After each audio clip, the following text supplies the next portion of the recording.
Now that the season's over, I can finally make my list on who I feel is the top 10 players in the NBA. And there's so many good hoopers in the league now that I couldn't even, like, it was hard to dwindle this list down to 10 players. I had 17 when I was first making this list. I had to cut 7 players. So before I start the list, I got 7 quick honorable mentions. Kawhi, Jason Tatum, Joel Embiid, Paolo Banchero, LeBron James, KD, and Steph. So nobody thinks about these players like, oh, where are they at? Bron, KD, and Steph, they're just older. It's hard for me to place them over these younger guys who are hooping, who can play 40 minutes plus a game, can play the whole season. I can't put none of them top 10. I just can't. Paolo, he's just not there yet. He's not quite there yet. It's as simple as that. His shot is inconsistent. He didn't have as great as a start to the season. Stuff like that. Joel, Tatum, and Kawhi, all coming off of injuries. Joel keeps getting hurt, stuff like that. Kawhi always gets hurt. Tatum's coming off an Achilles. So it's simple as that. Now, start the list. Number 10, Jaylen Brown. Jaylen Brown, number 9 and number 10 on the list are the only 2 players on the list where I'm not confident in them as a number 1 option. I don't want Jaylen Brown or number 9 on my list as a number 1 option. That's why he's not any higher.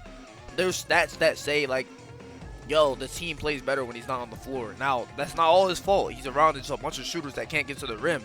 But he not prime Tatum level. He not. I love Tatum way more as a 1 than I do Jaylen Brown. It is what it is. He's a good defender. He score whatever, but he more of a 2 to me. Number 9, Donovan Mitchell. Donovan Mitchell, he's so good. He's so good, but he's only 6'2". You got to think about this. Why is he not a PG? Why is it that Donovan Mitchell always needs another guard with him? Darius Garland, now Harden. Why does he need that? That's why he's only 9 for me. Because, there'll be moments in the playoffs where he's sitting in a corner at the end of the game, down the stretch. The Cavs lost a 20-point lead to the Knicks. And Donovan Mitchell's sitting in the corner, letting James Harden run the show. Why? You're the best player on the floor. Number 8, Cade Cunningham. Cade is that boy, man. Cade is that guy. To be a 6'6" PG that can run your team and be the 1 is just such a valuable asset. Because now you're not a liability on defense. The only thing with Cade is he got to cut his turnovers down. And then there'll be points in the game, like periods and stretches in the game where I feel like he's just too nonchalant. The thing with Cade, they'll be like, oh, nobody can ever speed him up. But I feel like sometimes you got to speed up. That's it. But he's so young that he gonna get better for sure. Number 7, Giannis Antetokounmpo. Giannis is Giannis. That's the best thing I can say. He's still Giannis. The only reason he's 7, he played 36 games. You gotta give me more than that. Everybody else, the top 6 players that are ahead of him, are playing at such a level that I can't put a player that only played 36 games ahead of them. I just can't do that. He's also 31 years old. He's getting older. I need to see a full campaign of Giannis. His team didn't make the playoffs either. I just have to. I can't put him any higher than number 7 on the list. Number 6, Anthony Edwards. Anthony Edwards. For a player, I gotta think about this. He's just the definition of a killer. He's that guy. For a player to be so good at getting to the rim and driving to the basket, to be so athletic, and to be shooting 40 from the 3, to be such a great 3-point shooter, if we're talking about just pure scores, he's up there with anybody in the league. If I need a bucket, Ant might be the guy I want to go to. He do it all. He played D as well. He's 6'4". He's not little. It's just the the league's so crazy now that that's just not even enough to be top 5 in the league. It's just not. He's such a great scorer, but and he's getting better at making reads and stuff like that. It's just that the players ahead of him are just doing so much that it's crazy. I can't even put him any higher than 6 on the list. Now we get to the top 5. Number 5 is Finals MVP Jalen Brunson. I couldn't put him any higher than this because there's been 4 guys. There's been 4 guys throughout the whole season who basically cleared the rest of the league. They were in their tier of their own throughout the whole regular season, just with how mind-boggling they were playing. I couldn't put him over any of those 4 guys. But this run definitely did move him up a couple of spots because he is the clutchest player in the league at this point in time. He just is. He can go from shooting. I've never seen a player that can go from shooting 5 for 18 to making every shot in the 4th quarter. Like he just never loses that mentality to keep going. His team is really good though. He has a great supporting cast. I feel like if you put a couple other guys with this type of supporting cast around him, they do the same thing or even better. So yeah, he didn't have the greatest finals. Like he wasn't shooting amazing or anything like that. But I can't put him anything higher than 5. But he's a dog for sure. Now the top 4.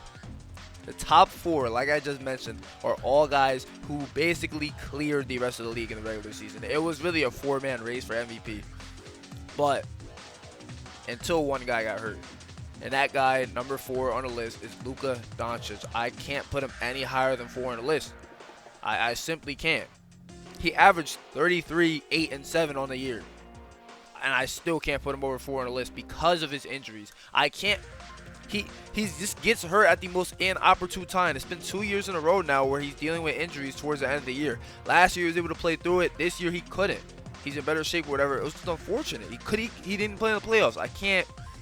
Availability is the best ability at the end of the day. I can't place him any higher than 4. It's really only because of injuries. That's about it. Number 3, Victor Wembanyama. Wemby, I honestly, leading into the finals, he had a chance to be number 1, but the finals exposed him.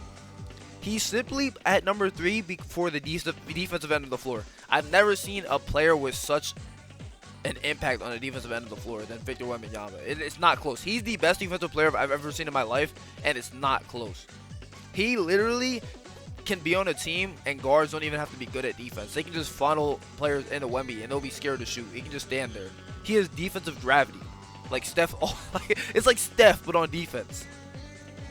It's crazy. He makes his team better just by being there. I've never seen that before.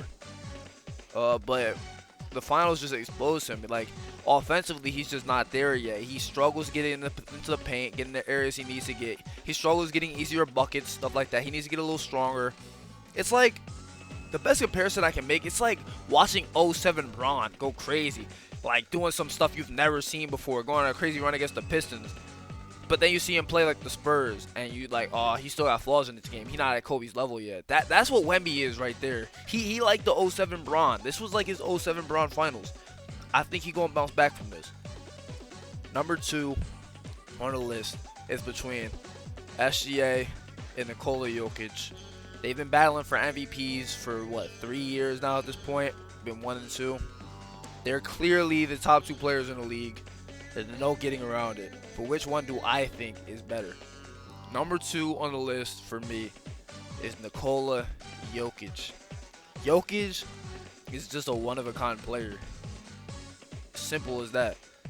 I don't even know how to explain how good this guy really is. Like, for a center to be your point guard throughout half of the game, getting triple, he averaged a triple-double. Remember, you know how crazy it was for Russ to be averaging a triple-double? He did that, but better, on way better splits, and he's a center. Like, I just don't know. It's just, the only thing that holds him back a little bit is defense, but it doesn't even matter. He's so good that doesn't even matter at the end of the day. Number 1 on the list is just SGA. He's the villain of the league for a reason. People hate watching him play. People hate watching him do it because he's so good at what he does. He gets to the rim at will. People complain that he gets to the free throw line so much because balls can't stay in front of him. And then I've never seen a player shoot the type of shots that SGA shoots with such efficiency that he shot. This is the most efficient season for difficult shots I've ever seen in my life, and it's not close. He was so efficient. I didn't even think this type of efficiency was possible for the type of shots he was shooting. I just didn't. He's so consistent at the end of the day. And then you think about his team. His team is great defensively, but when J-Dub's not there and Mitchell not there, a lot of times it's just him offensively. He need help, and he's still going out there hooping. Like, man, that boy a dog, and I think he gonna come back even stronger. Now that they lost to Wemby, he might come back even better. You saw how Luka got in shape. SGA might get in shape like that. Just think about that. That's a scary sight for the league, man. Everybody who hate SGA, you in for a long season next year. Anyways, to recap, the honorable mention list was Kawhi, Jason Tatum, Joel Embiid, Paolo Banchero, LeBron James, KD, and Steph. Number 10 on the list was Jaylen Brown. Number 9 was Donovan Mitchell. Number 8 was Cade Cunningham. Number 7 was Giannis. Number 6 is Anthony Edwards. Number 5 on the list is Brunson. The top 4, number 4 was Luka Doncic. Number 3 was Victor Wembanyama. Number 2 was Nikola Jokic. And number 1, the best player of the league, was Shai Gilgeous-Alexander. Make sure you like, comment, subscribe, lock me in on this daily upload journey, and I will catch y'all in the next one.